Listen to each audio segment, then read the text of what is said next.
Hello my dear student, আশা করি ভালো আছো তোমরা। আজকে এই ভিডিওর মধ্যে অনুশীলনী 6.3 কোয়েশ্চেন নাম্বার 8 সমাধান করব। এটার মধ্যে কইছে যে একটি চা বাগানে চারা গাছের সারি ও প্রতিটি সারিতে থাকা চা গাছের সংখ্যা সমান। বাগানটিতে 835টি চারা আরও সরবরাহ করা হলো, কিন্তু দেখা গেল যে উপরের শর্ত মতে চারা বুনতে হলে আরও কিছু চারার দরকার। আরও কতগুলি চারা গাছের দরকার হবে বের করো। প্রশ্নটা কইছে যে একটা বাগান আছে, চা বাগানের মধ্যে মোট সারির সংখ্যা, যেরকম 7 নম্বর প্রশ্ন সমাধান করছিলাম, তোমরা যারা দেখছো হয়তো বুঝছো, তো যারা দেখছো না দেখি ওইটা দেখলে এটা একটু ভালো করে বুঝবা। এখানে কইছে চারা গাছের সংখ্যা এবং প্রত্যেকটা সারিতে থাকা মোট চারা গাছের সংখ্যা আর প্রতিটি সারির সংখ্যা সমান, ঠিক আছে। যেরকম আগে কইছিলাম যে এই বাগানটার মধ্যে মোট সারির সংখ্যা এবং প্রত্যেকটা সারিতে থাকা চারা গাছের সংখ্যা কি হয়েছে সমান, ঠিক আছে। তারপরে কইছে এই বাগানটির মধ্যে আরও 835টা চারা আরও সরবরাহ করা হয়েছে।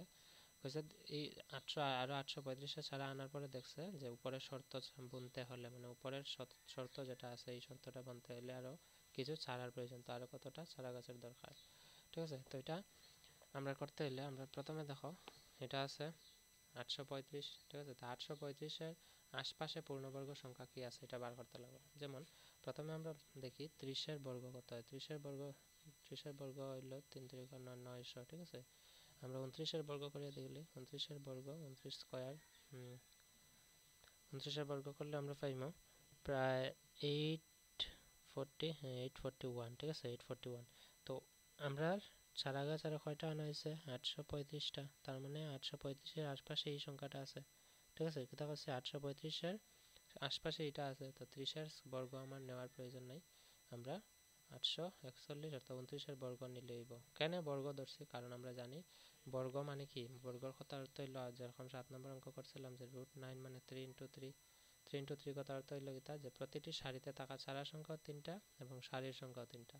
ঠিক এখানে এটাই কইছে যে সবগুলা সারিতে থাকা চারার সংখ্যা এবং মোট সারির সংখ্যা সবগুলা সমান হইতো, ঠিক আছে। তো এখানে আমরা 841-এর আশপাশে 835 ছাড়া আনছে, তো এটা যদি আমার পূর্ণবর্গ হইতে লাগে, এটা পূর্ণবর্গ হইতে হলে আরও কয়টা সংখ্যা আমার বা কয়টা ছাড়া আমার লাগবো এটাই কইছে। তো আরও কয়টা ছাড়া হইলে আমার পূর্ণবর্গ পাইমু, অর্থাৎ 29-এর স্কয়ার আছে 841, তো পূর্ণবর্গ পাইতে হলে আমার এটার লগে আরও কিছু ছাড়া যোগ করতে লাগবে, যেটা প্রশ্নের মধ্যে হয়েছে কিতা যে কয়টা ছাড়া নিয়ে দরকার লাগবে, কতগুলি চারা গাছের দরকার বের করো। তো আমরা শর্টকাট কী করবো, যে সংখ্যাটা আছে মানে এটা তো আমার বাগানের মধ্যে আছে, এই ছাড়াটা আমার লাগে, মানে পূর্ণবর্গ হইতে লাগে। পূর্ণবর্গ হইলেই তো মোট সারির সংখ্যা আর সারার সংখ্যা সমান হইব। তো অতএব দিয়ে আমি লিখে নিব যে 835 এর সবথেকে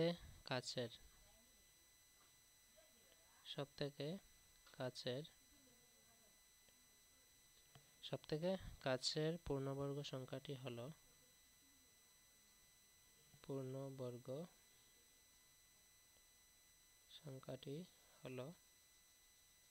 কত হইব? 841, কারণ 29 স্কয়ার হইব 841।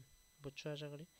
তো এখন আমরা অতএব দিয়া কয়টা চারা লাগবে আমার? 841 থেকে আমরা মাইনাস করে দিব কয়টা চারা আছে বাগানো? 835টা।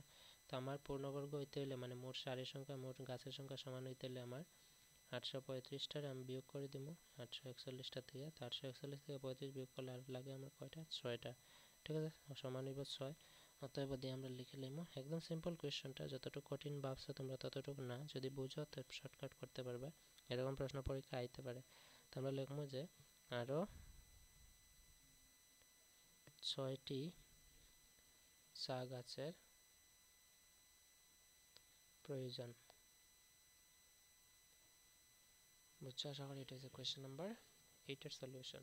যদি কোনো সমস্যা থাকে কমেন্ট করে জানাইবে, ঠিক আছে। আশা করি ভালো লাগছে। ভিডিওটা লাইক করো, শেয়ার করো এবং সাবস্ক্রাইব করিয়ে রাখো। তোমরা পুরা ক্লাস 8 গণিত বইয়ের সব অঙ্কর সমাধান এই ভিডিওর মধ্যে বা এই চ্যানেলের মধ্যে তোমরা পাইবে, ঠিক আছে। এইরকমই নিজের ভাষায় আমি বুঝাই দেওয়ার চেষ্টা করবো যাতে পরীক্ষা ভালো মার্কস স্কোর করতে পারো, ঠিক আছে। So see you in the next video. By.